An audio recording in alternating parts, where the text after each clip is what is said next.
Hi, my name is Sven from Kindermann, and this is our new touch display.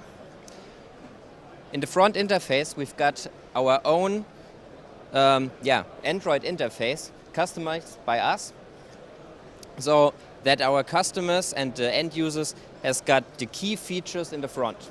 For example, our whiteboard, especially for education customers, we've got every line they need to learn writing for the students. Yeah. If you need a pen, we've got a very thin pen, which is laying good in the hand, where you can write with this side or with the other side in another color.